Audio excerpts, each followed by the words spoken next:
Okay, so let's get started. Hi, everyone, and thank you for joining us today again on a Future Friday event where we showcase startups that are transforming the factories of the future.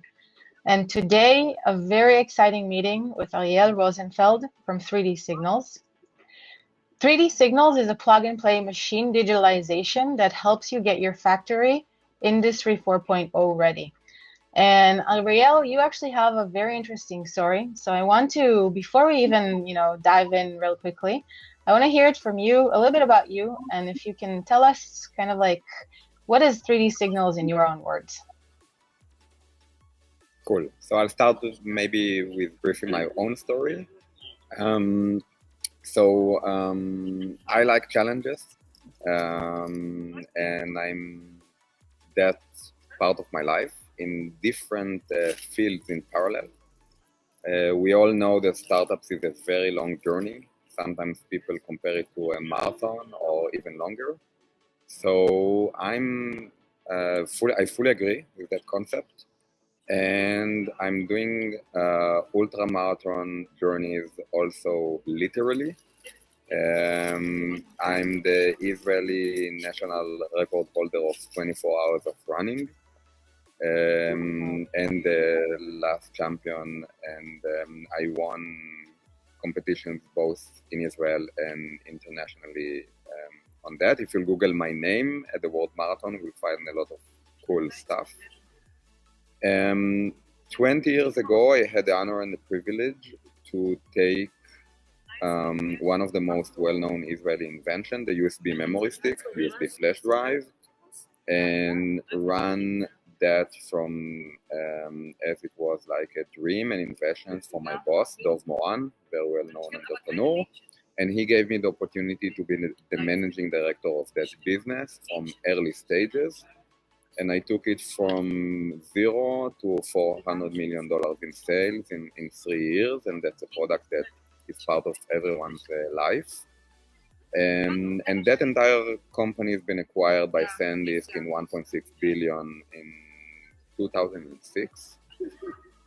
And later on, Dov himself, he opened his VC.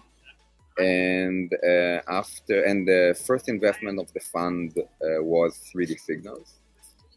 And after 3 years of the three initial co-founders were struggling in the very difficult challenge, taking an idea, make it a business, he asked me to come as a turnaround CEO and basically repeat what we've done together with the USB memory stick. Now, going to your question, what is 3D Signals? 3D Signals helps factories fulfill their potential in the most cost-efficient way. And we'll dive into the details, I'm sure, in the next following questions. But we emphasize bringing value to our customers and do it fast. That's I would say the main points that we insist on.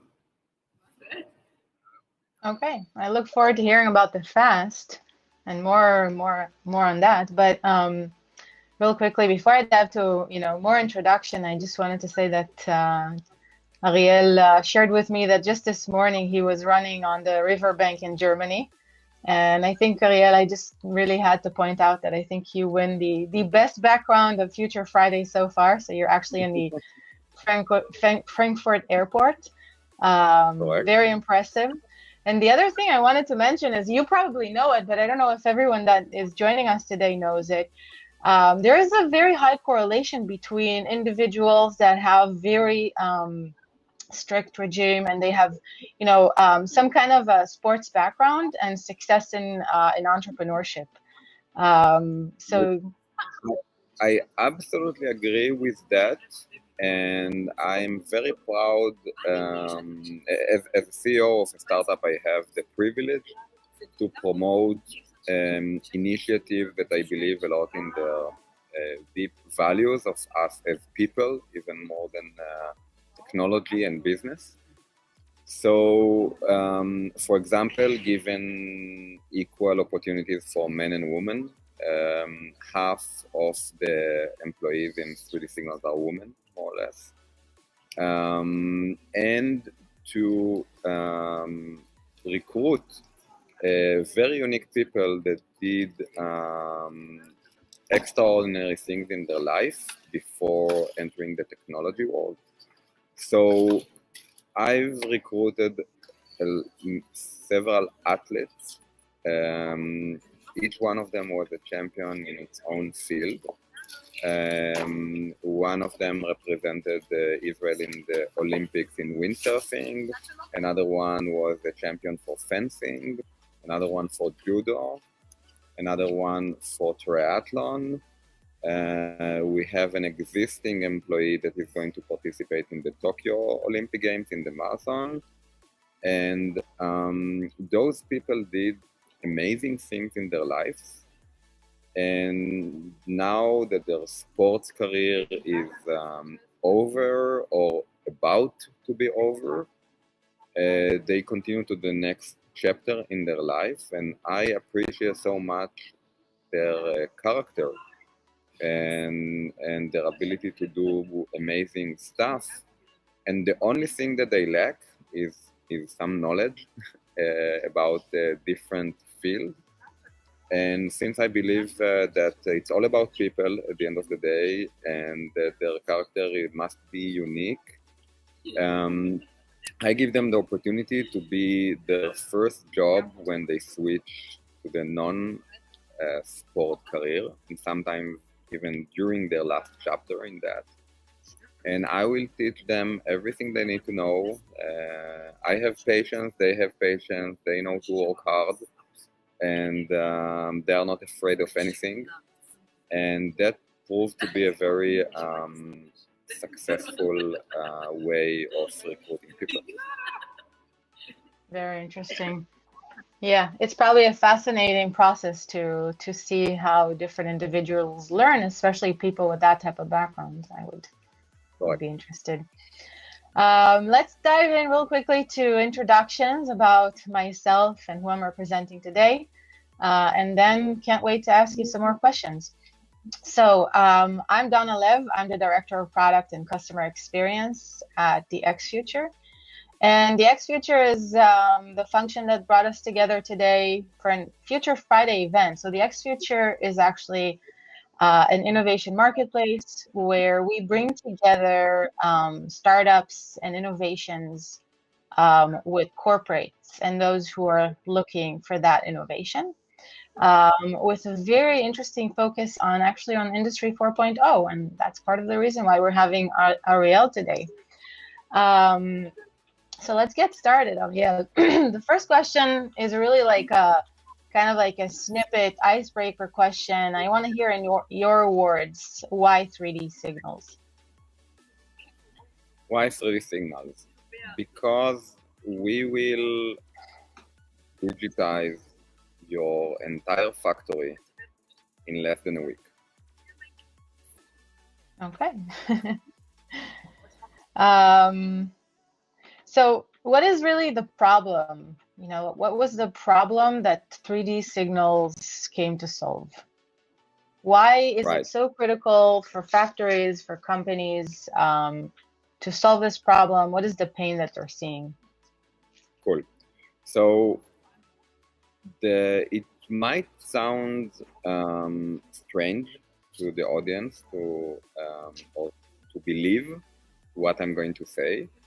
But 90% of the factories today, 2021, don't know in real time, and some cases at all, if their machines are running right now.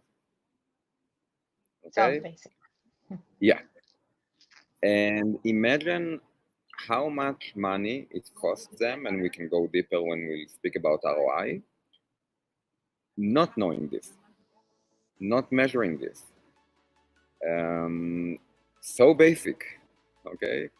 And there is a lot of confusion in the market because everyone speaks about very sophisticated stuff, about AI, and imagine tons of data and sophisticated neural networks that doing finding and optimizing things.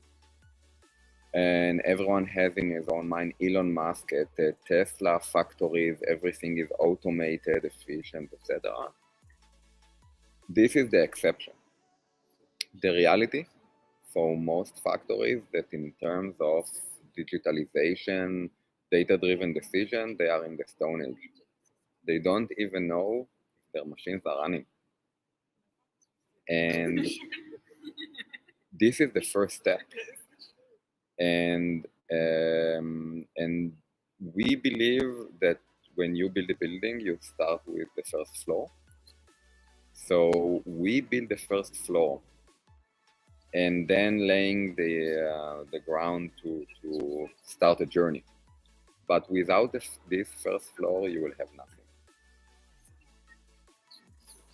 Very interesting to hear it in your words. It kind of gives a whole new perspective to, you know, what we're seeing on your website and your public presence. And yeah, so tell me how you're solving this problem.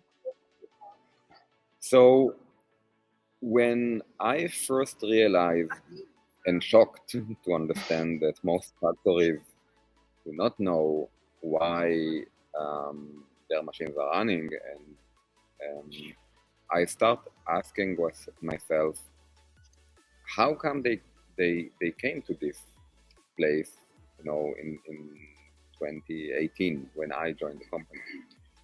And my conclusion was that the challenge is cultural, not technological.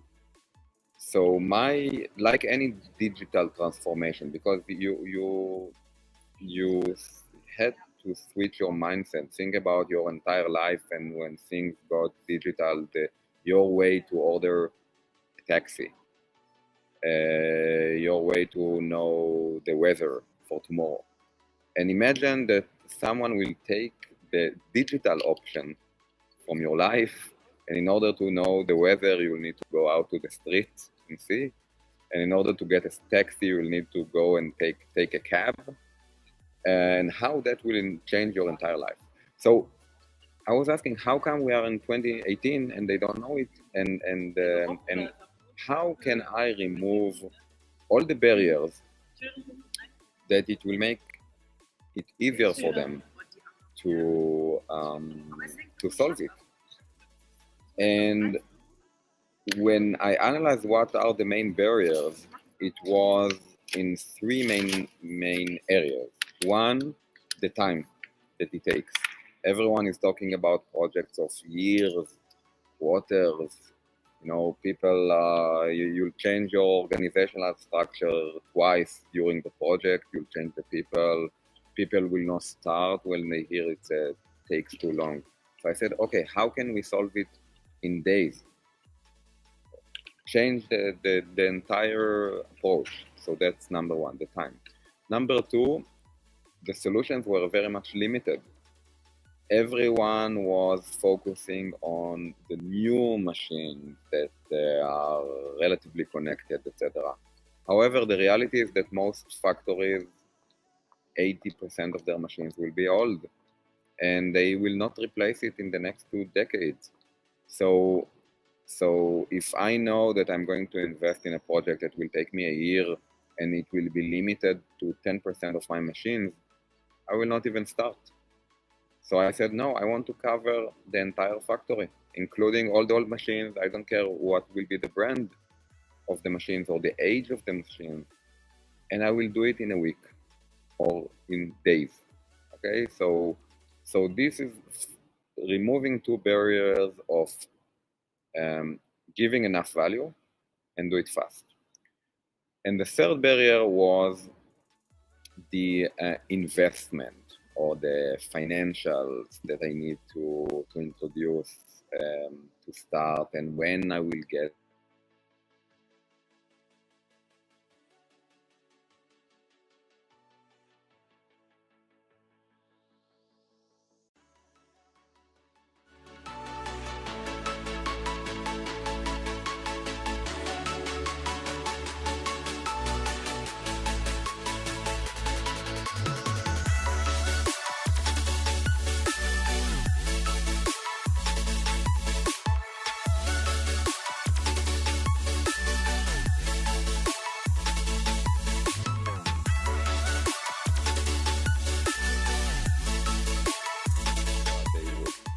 otherwise. And that will guarantee that they have ROI from day one, because the value, we speak a lot about the value that once using our solution and knowing if your machines are running, you get the return on investment in the first month. You get 10x, sometimes 50x on what they invest in the first month. So our approach was, let's remove the 3 main barriers and basically not giving our customers any reason not to use the system. Okay, there are enough things we'll need to handle, and I can detail on that as well. There are enough challenges, but at least remove the 3 main ones that delay, block the cultural challenges of digital transformation. Okay, very interesting. You know what I'm hearing, really how you dealt with change management and adoption barriers in a very interesting way, and it sounds like it really solved that challenge for 3D signals. So now you're busy focusing on doing business instead of focusing on removing barriers, which is always a much better place to be in B2B. I mean, it is a common challenge, but not a lot of people can actually solve it, right? I mean, I'm sure you're familiar with that. Okay, so I wanted to ask you if you can share a little bit more about the technology, right? How do you do it? What's proprietary in the technology? What makes 3D signals unique that no one else can do? Right. So in order to be able to provide full coverage of the factory, digitize any possible machine over there, and do it in a matter of days, we realized that we must provide an end-to-end solution, both hardware and software. Because the first challenge is how to get the data out of the machine. So we develop an IoT platform with all the components of putting sensors on the machines, connect the sensors to an edge box, have the signals going up to the cloud, having an algorithm layer analyzing the signals, understanding at what state the machine is, and then all the user experience and user interface to present it in a gazillion ways. Mobile phone, dashboards, big screens in the production floor, BI tools and analytics, alerts that will be sent to your mobile phone if something that you defined that you need to be notified happened, optimization tools and analysis, etc. So we provided all the necessary layers, hardware and software. So the experience from the customer point of view is that he speaks with only one company, and that company will come to the factory, and like a group of technicians will come. Imagine that from our customer point of view, it looks like the cable TV guy came and connected some cables to a box. And then you don't care about the box, it sits somewhere on the side, and then you have new channels to watch. And that's how it looks. And there must be a lot of technology in the background in order to make it happen. But that's the experience from their point of view. And the moment that a new machine is getting online is like a birth of something that happened, and that is a very exciting moment, both for them and for us. And that's a moment that they see themselves for the first time in the mirror. And they didn't know how they look like. They imagined how they look like. But now they see themselves for the first time. And we provide all of that experience. end-to-end with all the technology components. Each one has some IP, some know-how that we experience through our journey, and we learn and getting better for every new machine that we're going online and for every new customer that we install. So there is a lot of knowledge in each one of the pieces of the components of the solution. But I think that the main thing is that how it works as a full solution, as a whole. And that's the main difference. Because again, we think always from the point of view of value to our customers. They need to speak with one company. They will come, we will come, and we will solve it end to end. You will what? I didn't hear you. We will solve it end to end. They don't need to now manage a project, think with different teams. No, one company will come to an old factory and bring it to Industry 4.0 in a matter of days. And can you dive for a second into what you mean by end-to-end, really? What does it mean? Do you cover all the machines? What are the challenges? Yes, we cover all the machines that are interesting from the factory point of view, from our customer point of view. In some cases, in multiple locations in the world, so they will have all the data in different locations in real time, accessible from everywhere. So all the machines, that's one dimension, and end-to-end means that I will take the physical layer of machines and generate the data and the insights to the cloud like we use in many other aspects in our normal life, and at the end I will get it here in my phone. So in that sense, I take the physical layer and bring it to it. Got it. Makes sense. I really loved the metaphor, actually two that you used. One, that it's like all of a sudden you have cable TV and it doesn't really matter, the technology behind it, but there is this whole new thing in your life all of a sudden, which you haven't had before, and it's fascinating, and the excitement around it, and also the mirror, right? Like all of a sudden understanding where we are in our factory. I think it's fascinating. I'm hoping that people that are tapping into our conversation today, they're not only from the factory, but from other industries and disciplines, and kind of like getting a tap into what the factory industry looks like today. Understanding that in many cases people don't even have an understanding. The company, the factory floor, they don't have an understanding of where they stand.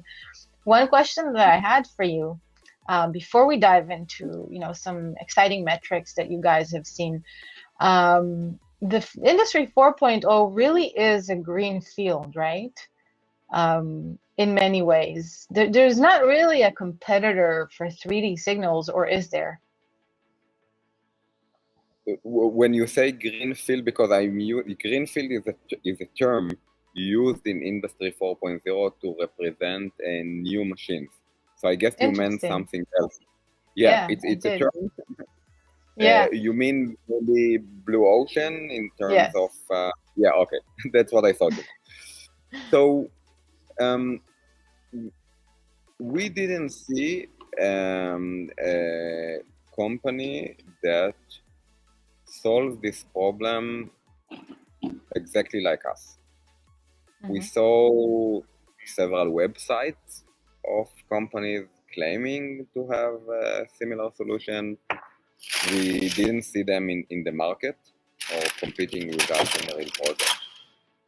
We saw different approaches to, actually the traditional approach before we came was to ask the machine what in what state it is, meaning to get the data from the computer of the machine. And there are a lot of companies in that category, including the machine vendors themselves and other companies in the field. However, having all of those traditional ways in for many, many years, the reality is that 90% of the factories still are not using it, which means that it doesn't work or it's not bringing enough value.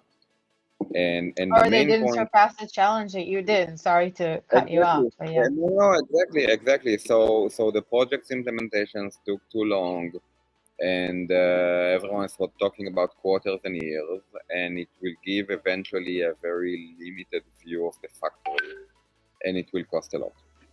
Okay, so yes, we don't see actually.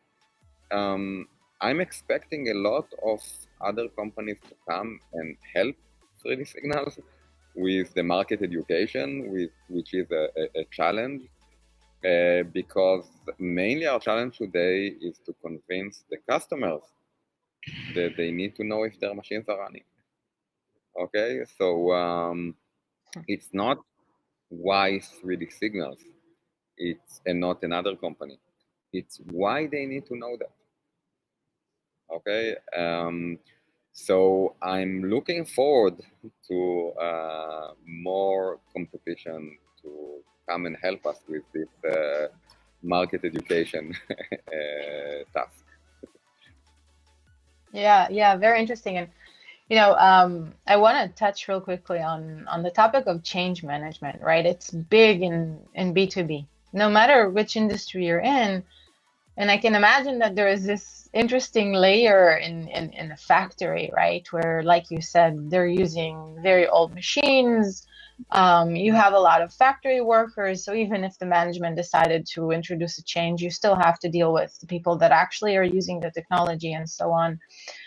What I'm curious about is, and it might be too short of a period for you to really be able to answer, but introducing such a fascinating technology into the factory floor, do you think you see or you will see in the near future the openness to adopt technology? Like you're doing a lot of, like you said, education for these customers. So now they're understanding the power of technology and so on. I'll let you jump in. Yeah, so sure. So since we are doing that already for 3 years, that's of course something we face on a daily basis. And as you exactly said, that there will be different positions within an organization, and we need to approach each one of them in a different way. And basically, we need to convince everyone. So of course, the C-level executive, especially if they are innovators or early adopters, they understand they want to take management decisions based on data, etc. So that layer um, easier to convince. Actually, to be honest, the idea to analyze if the machines are running came from a CEO not too far from where I'm sitting right now, Samsung in Frankfurt. I'm now in Frankfurt Airport, so not too far. You'll have it in all of our cases. He said, "I don't know if my machines are running. Can you help me?" And then we had also to get a support from his people that are in the shop floor. And the interesting thing that happened, and we didn't expect that it will happen, in some of the people, with some of the people, it gave them an opportunity to be the best in what they do. And so it goes very deeper, not only if you produce more parts, okay, but are you an excellent manager? Do you want to be the best in what you do? Are you open-minded? So some people, and every new customer that we are approaching, we try to recognize those people. Not only the C-level, but also the mid-level workers that actually will use our system 30 times a day. And when we found someone that will be really passionate and will be a champion, and then others will follow him or her, we focus on them, and we want to begin with their shop floor, and then the rest will follow, etc. And the exciting part, and this is one of the things that I'm very much passionate about with these signals, is that we change people's lives. It's not only that the factory will make more money. So as an anecdote, the first shop floor manager that I used our technology at Samsung, we became friends. He sent me as a birthday gift for me to my WhatsApp a movie of himself in a vacation in Indonesia, in a very nice place in the nature, watching his machines online by using our solution. And he did that in order to appreciate what value give to him, how much he's excited about it, etc. And honestly, we did not expect that it will touch the heart of so many people that are really in the shop floor, that it gave them an opportunity to excel in what they do. So you are absolutely right. It's not only a management decision. So the factory will make more money, and then everyone just will obey and do it. It goes much deeper than this, and it enables people to fulfill their own potential, not only the factory potential or the company potential. It goes really, really deeper in that direction.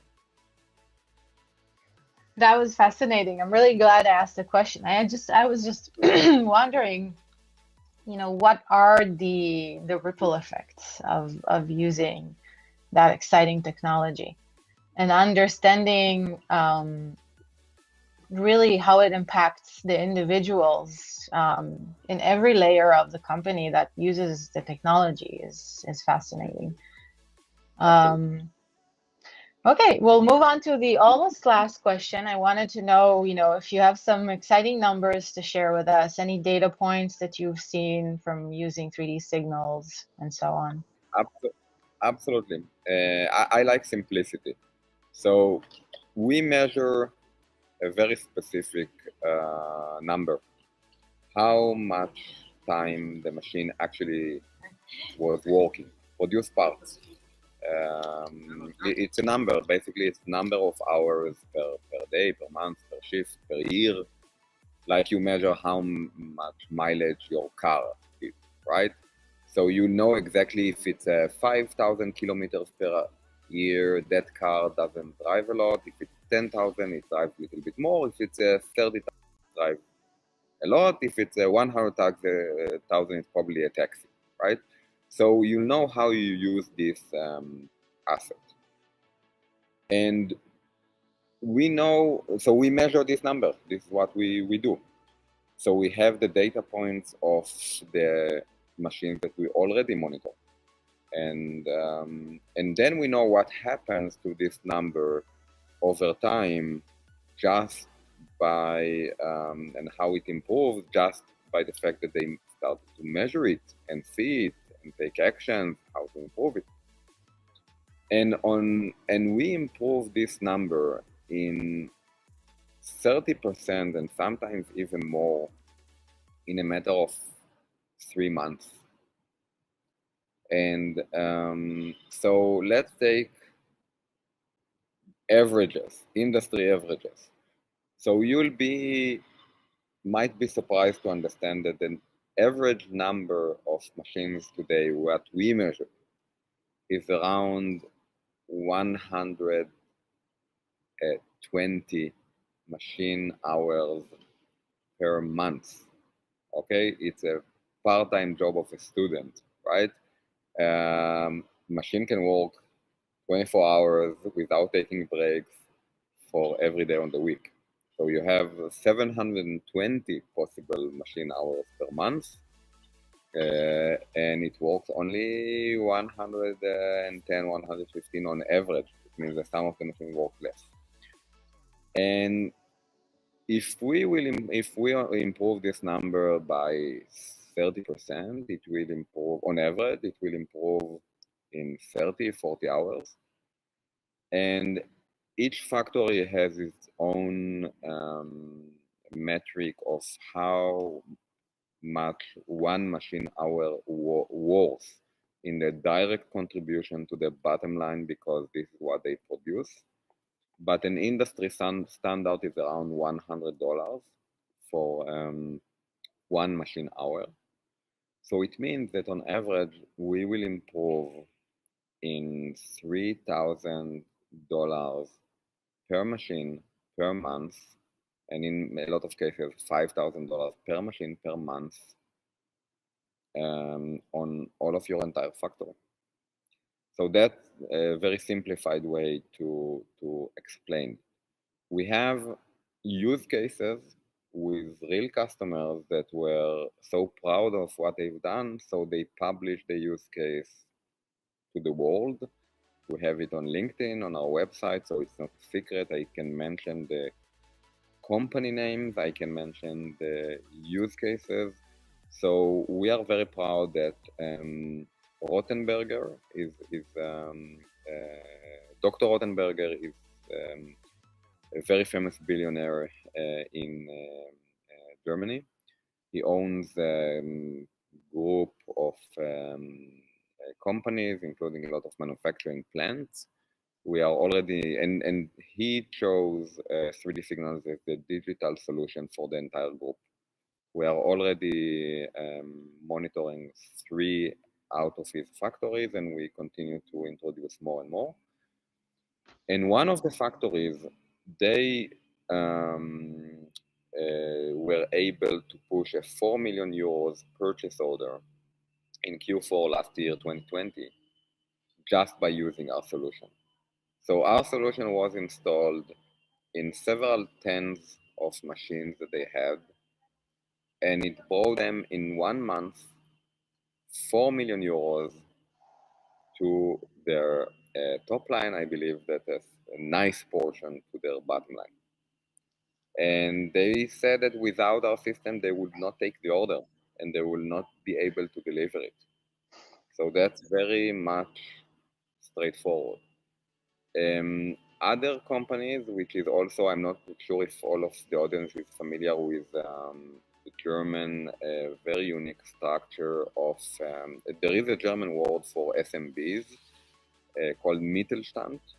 It's all of the small and medium businesses owned by families for decades, sometimes centuries. You will recognize it immediately because the name of the company will be the name of the person that you speak with. So some of our use cases also published on our website and LinkedIn is Eckhart, Henle. I'm speaking with Mr. Eckhart and with Mr. Henle, and they improve their productivity in 10% and 30% respectively. And that equals to millions of dollars to their bottom line directly. So these all 3 use cases are going in the direction of getting more machine hours from the existing machines that we have. We have another use case from Samsung, the place that we started, is that they realized that they can do the same amount of machine hours, but in a lower cost.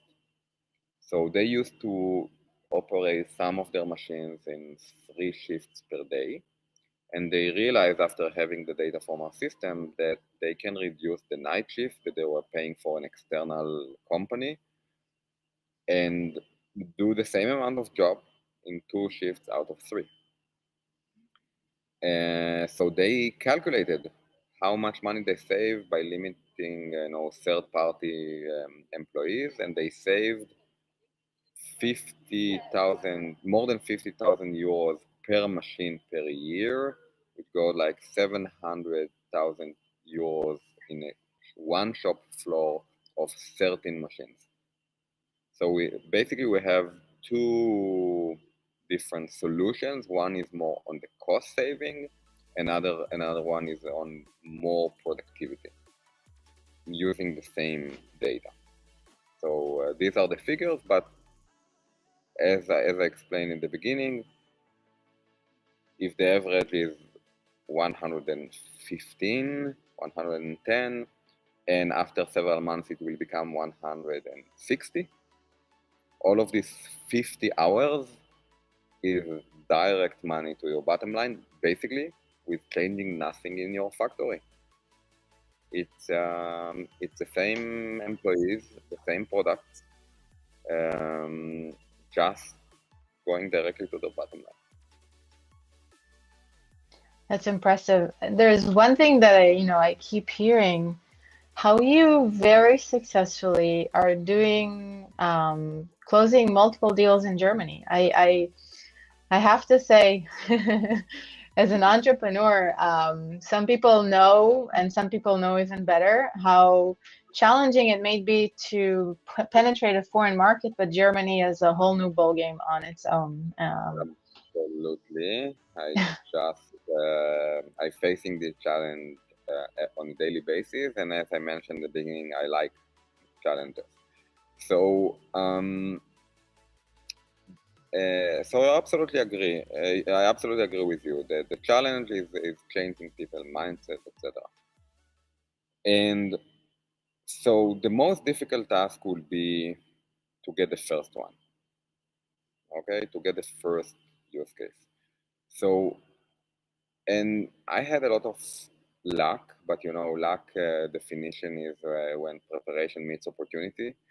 So I had a lot of luck meeting the first customer and winning the first customer.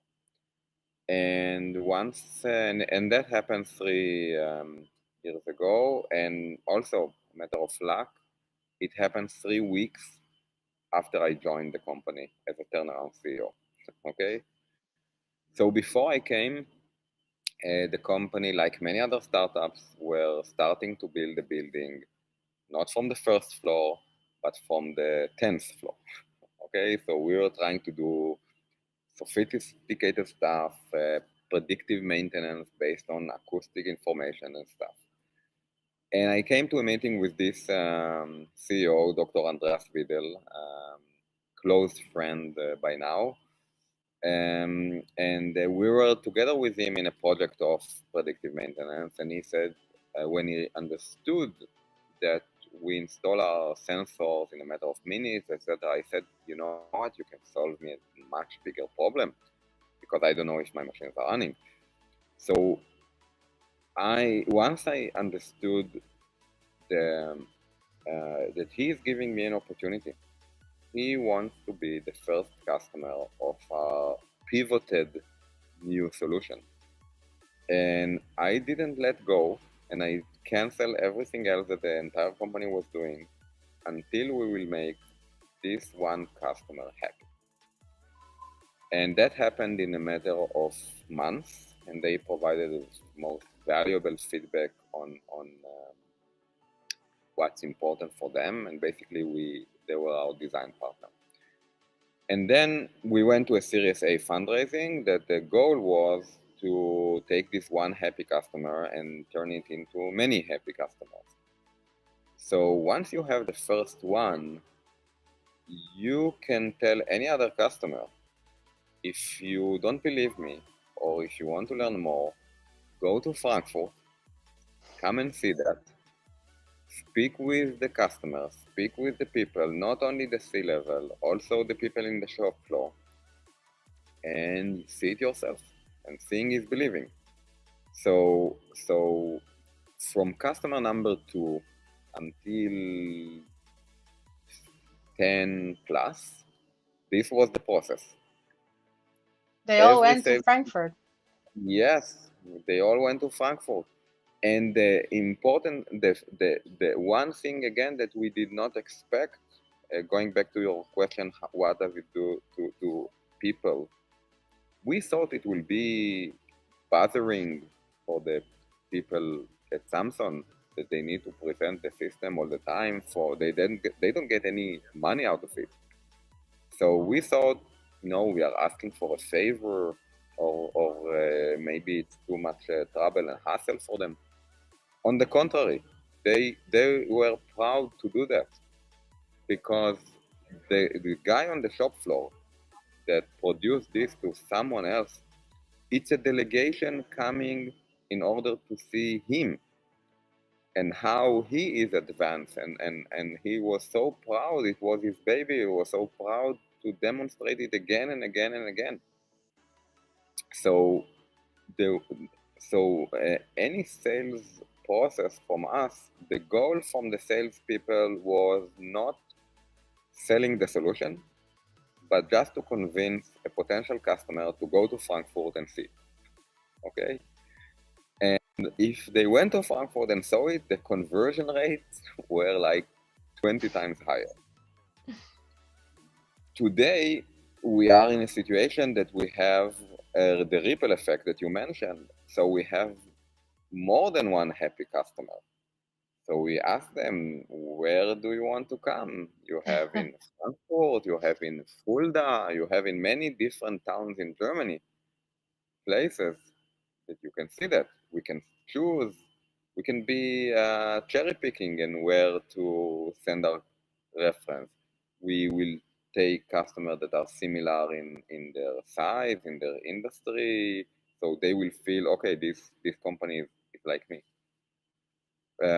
So a lot so I would say that the answer is step by step, and in each step you need to focus and understand what is the most important thing right now. So the most important thing when I joined, after understanding and pivoting the company to let's build the first floor first, and was to get the first customer and don't let go until they are happy. Okay. Then the second step was, let's bring many other customers to this one. And actually, when we think about opening new countries, we repeat the same process. The first goal on any new country is focus on getting the first one. Have a reference. And this reference will be different from many other customers. It will be more innovative, open-minded, moving forward, moving fast. Basically, ideally, he was looking for us for many years, and now we came and went through the open door that was there. And then for others, it will be easier to follow. And just, I'm not saying that it is easy, right? I don't want to be misunderstood. It is still a challenge, a very difficult one. We face it on a daily basis, and we understand that changing people's mindset and going through digital transformation, and especially in that kind of very conservative industry, it's a process. It has stages, and it takes time, and it's a long journey. Okay, so it's not downloading a software from the internet, something like that. It's a totally different kind of business. I have to say, something that you do very well is reframing certain aspects of what you do in a way that I'll give an example to something that I really liked. You said, at that point, I realized it wasn't a sale. I wasn't trying to sell. I was merely just trying to convince the customer to go to Frankfurt. And really understanding what the action that is required helps us really, gear all of our efforts towards that action instead of, gearing it towards selling, not understanding that there's a few steps that need to happen prior. So I think that was absolutely. I believe a lot in preparation. Okay, so I'm dealing basically with all of the aspects in the company, and that includes investors, fundraising. From some CEOs, entrepreneurs, that's a nightmare. And I know that there is a point in time that I will ask an investor to take a decision, right? However, if I want to increase the chances to have a positive decision, I need to prepare, and sometimes that preparation takes months. And I know in my expectations that I traveled almost the entire world to meeting with one of the richest family offices in Asia. And I knew that that's not the right time to ask for money. That's not the right time that they will take a decision. But nevertheless, I invested 4 days to come for dinner because I knew that now I'm preparing the setting so that when the right time will come, I will be able to pick up the phone and speak with the head of that family that I created all of the trust needed in that dinner and presented our solution, and he understood and he asked all of the questions that he had. So he is prepared to invest, but it's not the right timing now. So I didn't even ask for money, okay? And 2 months later, when the right time came, I could call him and ask for explaining that I'm asking for a decision because there is a certain opportunity. Another VC decided to lead a round, and now he can decide if he joins or not. And these are the amounts. And I need an answer in 48 hours. Okay? And that call lasted less than 10 minutes. But I could do this less than 10 minutes call because 2 months earlier, I was doing a 4 days trip with what was followed up with some other calls and document exchange and many questions answered without me asking for money. Just to create a trust, to know each other, etc. So, and that goes the same with sales. And sometimes if you'll go too aggressively, you'll burn the opportunity. And you need to analyze the situation, understand that there are several steps. If it goes very fast, of course, use that as well. I had that situation also with investing, etc. But you need to analyze the situation and prepare a lot. Understand who is the person that I'm going to meet with. Get as much as information that you can get out of this person and the company, etc., and then analyze the situation. And if you understand, I came today from a meeting in another potential factory in Germany. And it's not only them asking me questions, I'm interviewing them as well. I want to understand at what stage they are at the process, and based on what they will take decision, and what prevents them to take a decision right now. And so once I realized that, I ended up the meeting that the goal is, as we said yesterday before, convince them to see a factory. That's it. That's what I want. I think we are running out of time, but I want to kind of like explain in my words what I'm hearing for you that you're doing time and time again very well is focusing outside instead of, in your own inner world and what you think. You're really looking at the person or customer or company or whatever challenge it is that you're facing. You're looking outside to find the answers, and it sounds like it serves you very, very well. I want to challenge you with a last question. Yes, right? Last question. I want to know who or what inspires you, however, excluding anything business or sports related. So I want to hear what challenges you, oh, not what challenges you, I'm sorry, what inspires you in the world? No sport, No sports. no business. Okay. So I'll answer what the first thing that goes from my heart. I volunteered several years with a very special group in Israel of people with some sort of disabilities. Either they were had brain injuries or they were blind or deaf or stuff like that. And that did not prevent them to do things that they wanted. And some of the things that they wanted were very challenging for any person, like running a marathon, climbing the Kilimanjaro mountain, etc. So first of all, I admire them, and I really had that in activity in several years, and I'm very much proud of. I was going once a week and helping those people.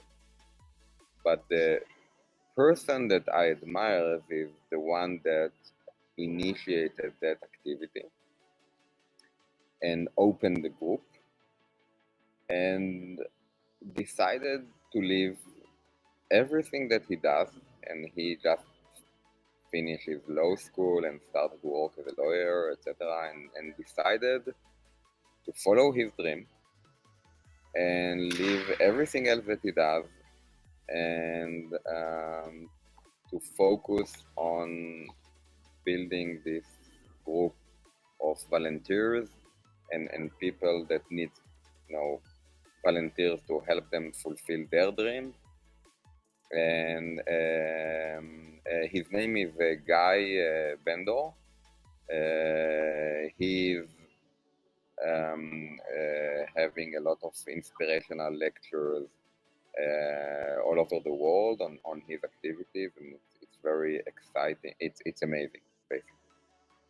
And I admire him for following his dream and do things that he's passionate about, and not worrying about how he'll make money out of it, and things like that.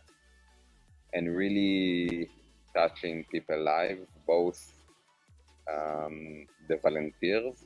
I can tell you that it's something that really changed my life, and of course the people that he helps.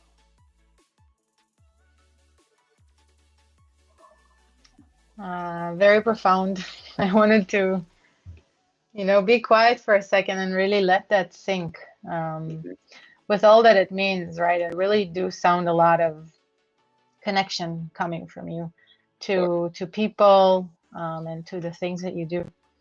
I really appreciate your time with us today. It was fascinating, and meeting in an odd hour from an airport and doing everything that it takes to make it happen. I do hope to, we will hear from you more in the future and maybe even have a follow-up. And I think that's it for us today. Thanks for inviting me, and then I really enjoyed. Thank you, Ariel. Okay. Have safe travels. Thank you very much. Thank you. Thank you.